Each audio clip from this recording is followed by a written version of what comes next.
Bonsoir à tous et bienvenue dans un nouvel épisode de Hail. J'espère que tout le monde va bien, que vous passez toujours des bonnes vacances, même si forcément la rentrée se rapproche un petit peu, mais vous savez quoi, ne nous en préoccupons pas. Moi mon but pendant ces quelques minutes, et je suis en train d'attaquer le montage, je pense que ça va être un long format, mon but ça va être de vous faire vous évader pendant cette... ça fait très agence de voyage, mais pendant cet épisode, et j'espère aussi que vous profitez un maximum de votre repos, que vous réattaquerez totalement en forme. Comme d'habitude, je tenais à vous remercier pour votre soutien sur la dernière vidéo qui est ultra précieux. Donc merci beaucoup parce que ça m'encourage énormément de voir que ces épisodes vous plaisent et vous intéressent. D'ailleurs ce remerciement je le dis à chaque début de vidéo, à chaque fin. Mais oui parce qu'en fait il y a un moment où il faut rendre à César ce qui est à César. Moi si je parle tout seul devant mon micro et que personne ne m'écoute, malheureusement je suis inutile. En tout cas cette série d'épisodes est inutile. Bref, vous l'avez compris, merci beaucoup et maintenant je vous propose qu'on commence ce format avec l'histoire de Rosalia.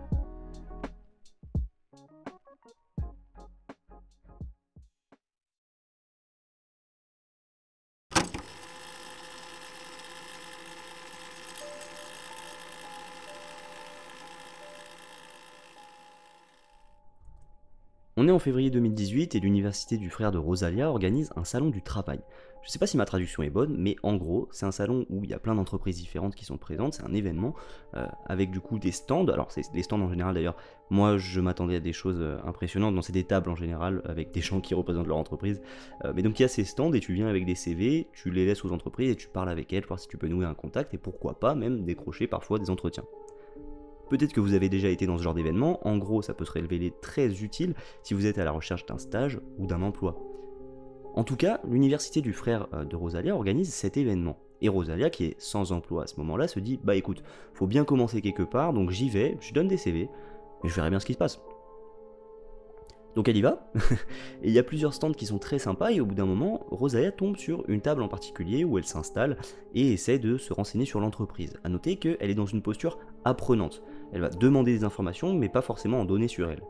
Donc elle demande dans quel domaine l'entreprise opère, et on lui répond que c'est sur des contrats de divertissement, ils sont dans ce domaine-là, ou quelque chose dans le genre. Et sur le moment, comme vous pouvez le voir, ça n'a pas vraiment retenu l'attention de Rosalia. Mais elle a quand même besoin d'un travail, et elle tend son CV à l'homme qui tient le stand. Et la réaction de celui-ci est un peu étrange, puisqu'il prend le CV en regardant Rosalia dans les yeux, il pose le CV sur la table sans même le regarder, et vous allez me dire, en même temps, ce genre d'événement, il y a quand même beaucoup de gens, le gars il doit quand même en voir passer un paquet des CV. Et vous avez totalement raison, mais c'est pas ça qui est étrange, quoique un peu mal poli pour le coup, parce que je pense si vous êtes employeur, et que vous n'avez pas le temps de regarder un CV pour le moment, vous le dites au candidat, non, tu vois. Bon là, justement, non. Ce qui est étrange, c'est que justement, sans avoir jeté un seul coup d'œil au CV, et sans avoir vraiment obtenu d'informations sur Rosalia, puisque c'est elle qui posait des questions à l'entreprise, l'homme lui demande s'ils peuvent convenir d'un entretien. Rosalia elle se dit génial, donc elle accepte directement, et elle nous précise qu'au moment où elle postule, elle est dans une période plutôt sombre de sa vie, et qu'avec le recul, elle sait aujourd'hui qu'elle était à ce moment-là en plein milieu d'une dépression, et elle est notamment anorexique. C'est horrible, mais ça fait chaud au cœur de se dire que manifestement elle s'en est sortie étant donné qu'elle en parle au passé. Et pourquoi Rosalia nous précise ce point? C'est parce qu'elle nous dit que physiquement elle est pas au top, elle a pas l'air très en forme et elle est étonnée vraiment d'avoir décroché un entretien sans presque avoir ouvert la bouche. Néanmoins elle obtient quand même cet entretien et en rentrant chez elle, elle a un très bon réflexe qui est de faire quelques recherches sur internet. Et au passage, si vous avez un entretien, arrivez en connaissant bien les valeurs de l'entreprise, son domaine d'activité, des projets qu'elle mène, enfin s'être renseigné quoi, c'est toujours un bon plus qui envoie le signal que vous n'êtes pas là par hasard. Petit tips en tout cas, je vais bientôt lancer une chaîne de ressources humaines je pense, mais avant ça je continue l'histoire. Rosalia fait donc quelques recherches, et elle se rend compte que l'entreprise n'a pas réellement de présence sur internet, mis à part un site web qui est très rudimentaire. Elle ne trouve absolument rien sur Facebook, rien sur LinkedIn, rien sur Instagram, rien nulle part en gros. C'est un peu une boîte fantôme, elle a l'impression. Rosalia se rend tout de même à l'adresse qu'on lui a indiquée pour l'entretien, et il se trouve que cette adresse l'amène dans un bâtiment situé à côté d'une autoroute. Rosalia arrive devant ce bâtiment, mais il n'y a pas de parking, donc elle est contrainte de se garer un peu plus loin dans la rue. Elle entre, et elle est accueillie par un homme assez sympathique, la quarantaine, et qui lui indique comment se rendre à l'étage où elle est convoquée. Il finit quand même en lui disant qu'il ne peut pas l'accompagner étant donné qu'il est sur le point de partir, et Rosalia le remercie et elle monte. Sauf qu'en arrivant à l'étage, elle se rend compte qu'elle a oublié son CV dans la voiture, et sur le moment, elle se dit qu'arriver les mains vides à un premier entretien, c'est une mauvaise idée, Donc elle redescend, elle sort du bâtiment et elle se dirige en vitesse vers sa voiture. Il faudrait pas qu'elle soit en retard non plus. De retour de sa voiture, forcément, elle re-rentre dans le bâtiment en question, et il y a quelque chose qui l'interpelle, c'est que l'homme qui lui avait indiqué son chemin est toujours là. Tiens, étrange, il a dit qu'il était en train de partir. Pourtant, il est bien là, debout à la fenêtre, le regard dans le vide, et en entendant les pas de Rosalia derrière lui, il se retourne, et sur son visage, on peut lire une sorte de surprise. Une surprise de voir que Rosalia est ici, et pas à l'étage. Bon, Rosalia ne sait pas trop quoi en penser, mais pour le coup, cette fois-ci, elle se rend bel et bien à ce fameux étage, et elle est accueillie par une réceptionniste qu'elle décrit comme une fille, blonde, portant un haut aux bretelles très fines, et un pantalon noir. Et encore une chose bizarre, c'est elle qui lui fait passer l'entretien. Clairement, on dénigre aucune profession, mais normalement, c'est pas le rôle de la réceptionniste, de la personne à l'accueil, de faire passer les entretiens. Et surtout, ce qui est encore plus étrange, c'est que cette fille est d'une extrême maigreur. Et Rosalia nous dit qu'elle ne veut pas faire du body shaming, mais qu'elle-même mange vraiment très peu à ce moment-là de sa vie, et qu'elle sait très bien ce que c'est être maigre puisqu'elle le vit. Et là vraiment, c'est une maigreur qui lui fait mal au cœur. Après on est d'accord, on ne connaît pas la vie des personnes qu'on a en face de nous, mais tout de même, ça choque Rosalia, et peut-être qu'il y a pas mal de compassion dans le regard qu'elle porte à ce moment-là sur cette fille. Et cette apparence générale avec une tenue plutôt décontractée, elle contraste pas mal avec celle du gars que Rosalia a rencontré au salon de l'emploi, qui lui était habillé de manière très professionnelle, très carré, costume, cravate. Donc ça aussi, ça fait bizarre à Rosalia. L'entretien se déroule tout de même, et ce qui ressort, c'est que l'entreprise travaille avec Direct TV, et qu'en gros, ils distribuent des Obama Phones dans la rue. Les Obama Phones, c'est un programme qui a été mis en place aux États-Unis sous Obama et qui permet aux Américains à ce moment-là, à très faible revenu, d'obtenir un téléphone avec accès aux appels et aux messages gratuitement. Apparemment, ce service existe toujours mais ne porte plus le même nom, à vérifier. Mais du coup, cette entreprise, elle travaille dans les contrats de divertissement ou elle distribue des Obama Phones? Ou les deux? C'est assez flou quand même. Et autre détail qui interpelle Rosalia, c'est que la décoration du bureau globalement est très impersonnelle. C'est des objets qui sont le genre de choses que Rosalia voit souvent au magasin low cost à côté de chez elle. Bref, je pense que vous l'avez compris, il y a un feeling étrange pour Rosalia et elle rentre chez elle en repensant à tout cela. La semaine d'après, Rosalia reçoit un nouveau mail de l'entreprise qui lui prévoit un nouvel entretien. Donc elle s'y rend de nouveau, et elle tombe sur le même gars que la dernière fois. Vous vous souvenez, la quarantaine, celui qui lui a indiqué son chemin, qui devait partir mais en fait non, et en fait on sait pas pourquoi. Sauf que cette fois, c'est lui-même, cet homme, qui lui fait passer un entretien. Sérieux, envoyez-la à une personne compétente. Qu'est-ce que c'est que cette boîte où tous ceux qui ont rien à voir à faire avec le recrutement te font passer un entretien? C'est bizarre un peu. Et toujours dans l'étrange, cet homme, il a pas l'air à l'aise, il a l'air même un peu effrayé. Et à l'accueil, il y a comme la dernière fois une réceptionniste, cette fois pas la même, habillée un petit peu plus professionnellement. En revanche, point commun, elle est exactement aussi maigre que celle de la dernière fois. Et il y a encore un autre aspect qui met mal à l'aise Rosalia, c'est que cette femme insiste beaucoup sur le fait qu'elle adore son job, qu'il est génial, que c'est le meilleur travail du monde. Déjà, calme-toi. Et surtout, ce qui est creepy, c'est que ça a l'air très forcé comme comportement, c'est pas naturel. Puis après avoir parlé avec l'homme, on l'envoie à une nouvelle personne, un autre homme, plus jeune cette fois-ci. Il doit avoir une vingtaine d'années et évidemment vous commencez à le voir venir, il y a un truc qui cloche. Il porte un costume vraiment 2 fois trop grand pour lui. Vous allez me dire, ça va c'est pas grand chose, il s'habille comme il veut. Et oui c'est vrai, mais avec tous les petits détails étranges depuis le début, ça met mal à l'aise.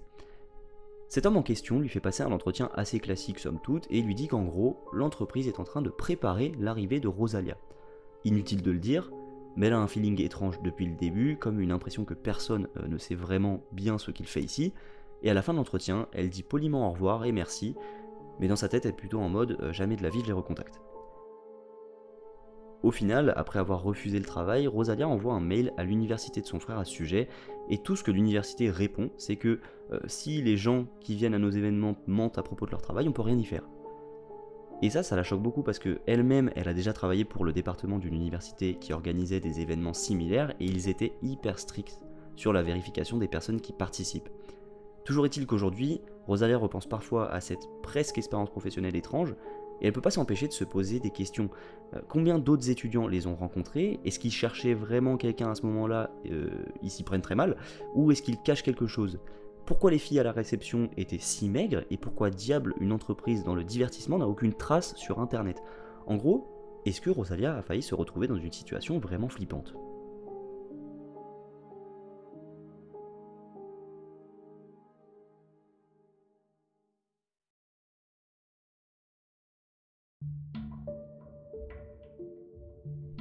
Voilà, c'est la fin de cette histoire, et attention parce que cette partie analyse va être particulièrement longue, donc n'hésitez pas à quitter la vidéo si vous pensez que ça ne vous intéressera pas, et sinon, on est parti.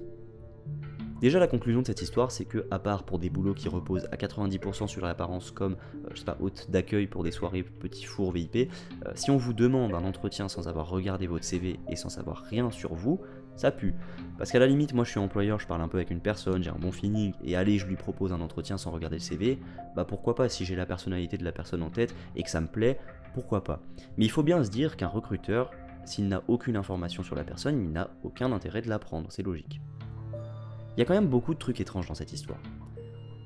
L'entreprise fait passer un entretien sur la base de rien du tout.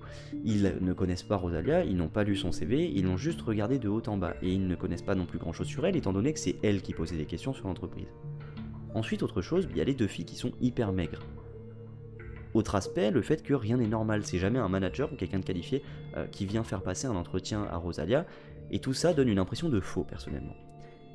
Que ce soit le bâtiment, la déco, l'accoutrement des employés ou encore le discours pro-entreprise de la réceptionniste, ça me donne vraiment l'impression que cette entreprise c'est une sorte de façade pour cacher quelque chose. En tout cas, c'est l'idée qui m'est venue à première vue.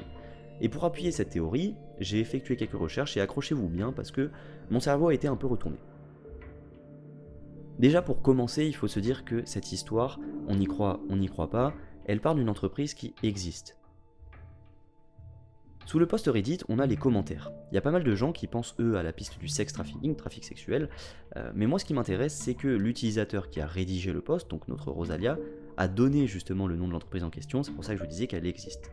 L'entreprise s'appelle Red Label Enterprise, et de ce qu'on comprend en arrivant sur leur site, elle se décrit comme, ouvrez les guillemets, une agence qui offre un service complet de marketing, de vente et de promotion afin d'aider leurs fidèles clients à étendre la portée de leur marque. Retenez bien ça parce que c'est important, c'est une agence de marketing. Ils poursuivent en disant « Nous sommes spécialisés dans l'augmentation de l'acquisition des clients, nous travaillons majoritairement avec des instances gouvernementales, des entreprises de taille moyenne et des entreprises du Fortune 500. » Fermez les guillemets. Les entreprises du Fortune 500, comme on l'indique dans leur nom, c'est les 500 plus grosses entreprises américaines en termes de chiffre d'affaires. Donc en gros, ce sont des immenses monstres. Ça aussi c'est important. Pourquoi c'est important ?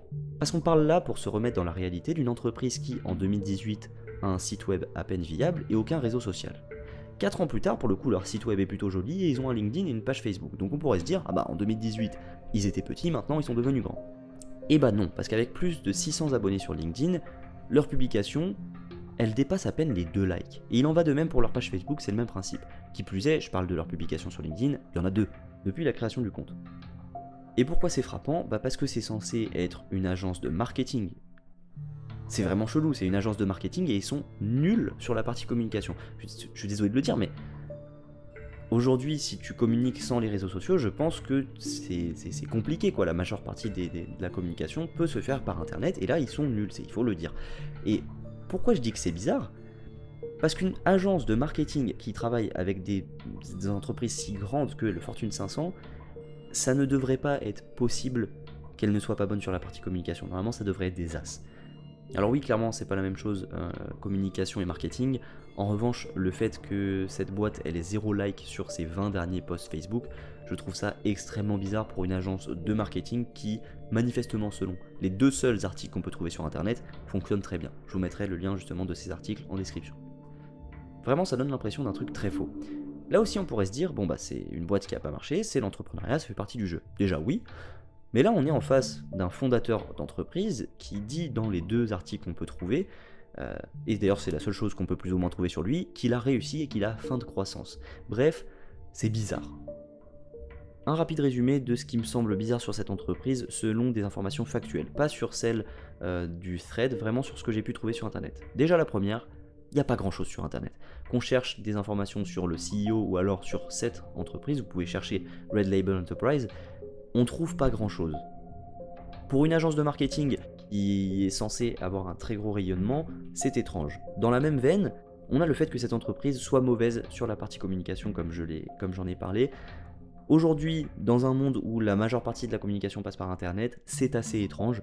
Et le troisième point, c'est sur leurs clients, le fait qu'ils aient dit qu'ils travaillaient avec des entreprises du Fortune 500. Pour vous donner une idée, la 480e entreprise du Fortune 500, c'est Victoria's Secret. Est-ce que vous pensez qu'une entreprise aussi grosse irait travailler avec une entreprise qui n'a pas du tout de preuves d'efficacité sur leurs réseaux sociaux et tout. Même sur leur site, on n'a pas vraiment de référence, ça inspire pas confiance. Mais on a aussi les éléments racontés par Rosalia dans le thread, où là on peut délibérément se dire soit c'est vrai, soit c'est faux, et typiquement il y a quand même beaucoup d'éléments étranges. Si on les énumère rapidement, on a le gars qui la convoque à un entretien manifestement 100% sur la base de son physique, le fait que les deux réceptionnistes soient maladivement maigres, le fait que les personnes qui font passer un entretien ne semblent pas du tout qualifiées pour, et la déco et l'endroit qui donnent une impression très fausse, et si on veut encore ajouter l'homme qui a toujours cet air un peu effrayé, un peu surpris. Je vais pas vous mentir, en lisant cette histoire et les commentaires, j'ai commencé directement par me dire qu'il y avait quelque chose de bizarre avec cette entreprise, notamment en lisant les commentaires qui disent presque tous qu'il s'agit d'un réseau de trafic sexuel. Mais en réalité, je pense qu'il faut prendre du recul sur cette histoire et sur cette entreprise d'ailleurs. Et ça me permet de rappeler encore et encore que tout ce que j'avance là, je l'avance absolument, mais alors absolument pas en tant que vérité. Je n'ai aucune idée de ce qu'est la vérité, et c'est seulement des conclusions personnelles sur des infos données dans le post et trouvées sur internet. Tout ça, c'est purement hypothétique. Je le dis parce qu'il y a quand même un monde où je suis en train de passer du temps à expliquer pourquoi une boîte est bizarre, alors que ça se trouve cette entreprise ne demande rien à personne, elle fait son travail, et l'histoire racontée par Rosalia, ça se trouve elle est surinterprétée ou fausse. Donc je le dis, c'est hypothétique. Parce qu'avant de faire ce disclaimer, j'ai quand même donné un tas de raisons qui pour moi montrent que l'entreprise est bizarre, mais en réalité, je n'ai pas de preuves. On va quand même faire une hypothèse, c'est que Rosalia dit vrai et qu'elle n'a pas surinterprété. Dans cette hypothèse, il y a selon moi 3 théories possibles. La première, celle d'une entreprise mal organisée, pas forcément très active sur les réseaux. Après, à nuancer, étant donné que pour moi une entreprise qui est mal organisée et qui n'est pas forcément très active sur les réseaux, je ne vois pas comment elle pourrait travailler avec une entreprise aussi importante qu'une entreprise du Fortune 500. Deuxième théorie, celle de l'arnaque. C'est une piste que j'ai pu lire sur Reddit, notamment puisqu'il y a un post qui date d'il y a 5 ans qui parle de Red Label Enterprise, et ça peut se tenir en gros, au lieu d'être, comme ils le disent, une agence de marketing, ils se serviraient de l'État pour empocher de l'argent de manière malhonnête, ou alors en arnaquant des gens. Et la personne qui est employée, bien évidemment, n'a pas conscience qu'elle participe à cette arnaque. Pourquoi pas? Troisième piste, et c'est celle qui a déjà été évoquée avant, la piste du trafic sexuel. En gros, la boîte serait une couverture pour ce genre d'activité, mais honnêtement, j'y crois pas forcément. Je dis pas que c'est impossible, loin de là, notamment parce qu'on est, et je vous l'ai pas dit, mais que l'entreprise est basée à Los Angeles, mais en restant rationnel, on se trouve quand même dans un subreddit où les utilisateurs qui lisent ces histoires sont conditionnés à penser à quelque chose de macabre à première vue, parce que le contexte du subreddit y est favorable. En gros, quand t'arrives sur cette histoire, t'es forcément un peu biaisé, et je dis ça parce que moi aussi j'y ai pensé au début, c'est la première chose à laquelle j'ai pensé. Mais il y a juste pas assez de preuves. On a 2 éléments majeurs qui sont le fait qu'elle ait obtenu un entretien sur son physique et les 2 femmes extrêmement maigres. Malheureusement, c'est ni la première fois ni la dernière fois qu'un gars qui se sent puissant se base seulement sur le physique pour recruter quelqu'un, et le fait que les femmes soient très maigres, malheureusement, on ne peut en conclure parce qu'on a vu que 2 personnes et on ne connaît pas leur vie. Mais on peut aussi faire l'hypothèse que Rosalia nous a écrit une fiction. Et dans ce cas-là, il y a 2 théories probables. La première, c'est tout simplement qu'on a affaire à une fiction et qu'elle se base sur une vraie entreprise. Mais alors là, pourquoi faire ça? Ça n'a pas vraiment de sens. Et surtout, à quel moment tu viens connaître cette entreprise et tu te dis, ah bah tiens, je vais écrire une fiction dessus. Ça pourrait être vachement plus intéressant d'écrire une fiction sur une entreprise connue ou même qu'on ne cite pas pour laisser le mystère. Et il y a une deuxième théorie, qui est pour moi la plus kiffante. Tout cela serait un ARG, un Alternate Reality Game. Clairement, si c'est le cas, je pourrais jamais le résoudre, tout simplement parce que je n'y connais absolument rien et que je n'ai jamais participé à un ARG, donc laissons ça aux gens qui savent résoudre des énigmes. Mais surtout, je vais vous décevoir, mais pareil, je pense pas que ce soit un ARG non plus, parce que l'entreprise est enregistrée légalement aux États-Unis et qui plus est, il y a un autre post Reddit qui en parle et celui-ci date d'il y a 5 ans. Ça me paraît quand même long comme mise en place d'un ARG. Donc voilà, il y a toutes ces théories, donc ça fait 5 théories en tout. Je ne sais pas laquelle est la plus probable. Ça se trouve, il y a d'autres théories. Et donc vous allez me dire, mais du coup en fait tu ne crois à aucune de ces théories. Bah non. En fait juste je sais pas. Vraiment c'est terriblement frustrant et c'est pour ça qu'au début je vous ai dit que ça m'avait retourné le cerveau. C'est parce que j'ai vraiment passé pas mal de temps à réfléchir à cette histoire, à faire des recherches et à éplucher les pistes possibles. Et j'en suis venu à la conclusion qu'en fait je ne sais pas et je ne peux pas savoir. Et donc, il y a une possibilité pour chacune de ces théories, mais moi, mon avis personnel, c'est soit que effectivement, c'est une agence marketing qui fait son travail tranquillement et qu'en fait, l'utilisatrice a été effrayée peut-être à tort, mais que du coup il n'y a rien. Mais ça me semble encore une fois bizarre parce que trop d'incohérences sur notamment ses clients, sur sa capacité à être une bonne agence de marketing, il y a un truc qui va pas. Soit on a affaire à une arnaque. Et c'est cette piste que je vais en tout cas le plus retenir, ça ne veut pas dire que c'est celle que je considère comme vraie, mais c'est celle qui me semble le plus possible. Tout simplement parce que c'est celle qui reste le plus dans le rationnel et le probable et le plus commun. Et elle explique notamment pas mal d'incohérences, notamment l'incohérence entre ce que l'entreprise dit d'elle-même et ce qu'on peut trouver sur internet. Donc voilà, pour moi c'est le plus possible, mais en réalité, et c'est là que c'est extrêmement frustrant, je ne pourrais jamais savoir, tout simplement parce que j'ai pas assez d'informations. En tout cas, c'est une histoire et un cas qui m'ont beaucoup intrigué, donc n'hésitez pas si vous avez d'autres pistes qui viendraient appuyer l'une de ces théories, en réfuter ou alors en ajouter. Le plus important encore une fois, c'est qu'il n'est rien arrivé à Rosalia, et au final, la conclusion de ce cas, c'est qu'il est un peu mystérieux et que faute d'informations sur internet, on ne peut que supposer certaines choses. Mais j'ai beaucoup aimé me pencher sur ce sujet, parce que si je m'étais pas renseigné, je serais vraiment pas arrivé à la même conclusion. Justement, je vais vous retracer un peu mon schéma de pensée. La première vraiment explication à laquelle j'ai pensé, c'est celle du sex trafficking. Alors que vous voyez bien, au final, je suis pas du tout arrivé à cette piste. Ensuite, je me suis dit, ah, c'est un ARG, trop bien. Et en fait, je ne pense pas non plus au final. Et ensuite, je me suis juste dit, je comprends plus rien, c'est chelou, il faut que je reste rationnel. Et au final, du coup, je dois juste me résoudre à ne pas savoir et l'accepter.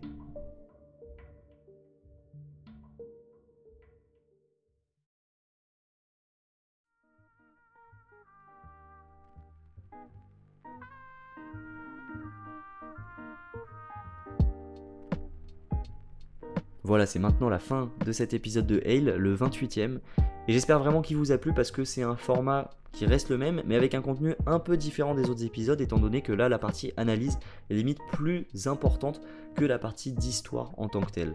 J'ai vraiment bien aimé cet épisode, notamment pour le fait justement de faire ces quelques recherches. Ça m'était déjà arrivé, mais pas dans le but d'élucider un mystère. C'est assez frustrant parce qu'au final, en fait, j'ai rien élucidé du tout, j'ai juste donné des théories possibles. Mais j'espère quand même que ça vous aura plu, que potentiellement ça vous aura fait réfléchir ou même poussé à aller voir Red Label Enterprise sur internet. Dites-moi ce que vous en pensez, vraiment pour le coup là ça m'intéresse totalement parce que je ne sais pas et que ça me frustre.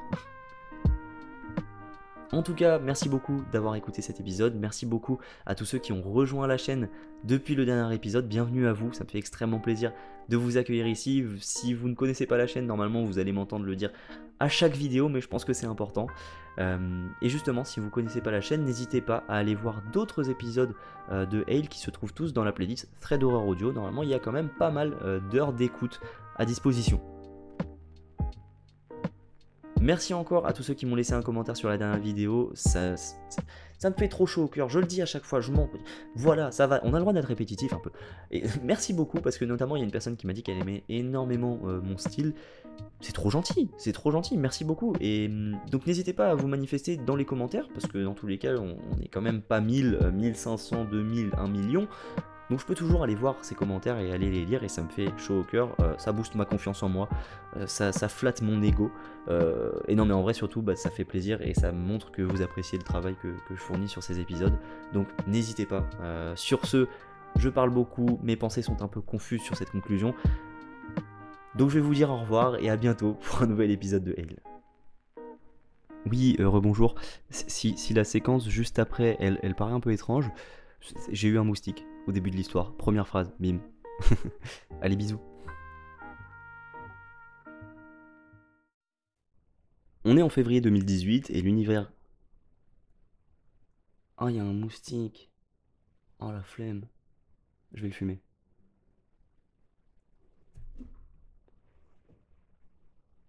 Oh, l'enfoiré.